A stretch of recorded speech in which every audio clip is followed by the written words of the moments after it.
There's a stone that crushed a giant. And this isn't just any stone. It's a stone from a slingshot. It was David who used this stone to defeat the giant Goliath. But there are two things I want you to notice about this story.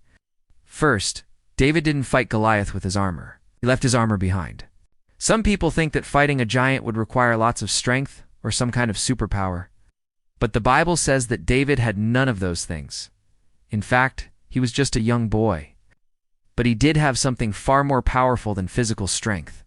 He had unshakable faith in the God of Abraham, Isaac, and Jacob.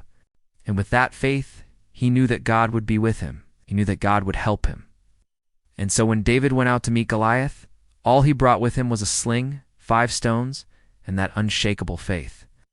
And then when Goliath came out, taunting the Israelites, saying, "Hey, pick someone who can fight me," David said, "I'm the guy.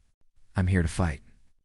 So they both stood ready to fight, the giant and the small boy. When David said to Goliath, "You come to me with sword and spear and shield, but I come to you in the name of the Lord Almighty, the God of the armies of Israel, whom you have challenged.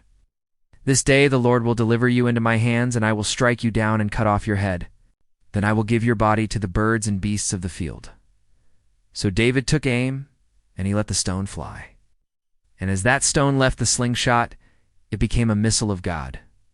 It was no longer just a stone. It was a weapon of God.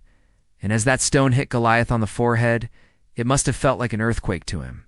And the stone that was small in size became in that moment a stone that had massive power. It crushed the giant, crushed Goliath. It killed him instantly. Do you see? The moral of the story is not that a little kid can defeat a giant. That's not the point. The point is that if we put our faith in God, He will give us the strength that we need. He will give us the ability that we need. And He will help us do the hard things that we need to do. We don't have to be bigger or stronger than our problems. We just have to trust God more than our problems.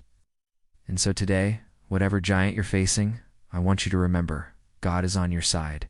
And if you trust Him, He'll help you. He'll give you the strength you need, the ability you need, and He will be with you until the victory is won. Now, before you go, I want to encourage you to subscribe to our channel. We'd love to have you join our family. And also, if you could take 15 seconds and fill out a quick survey. We want to know how we can serve you better.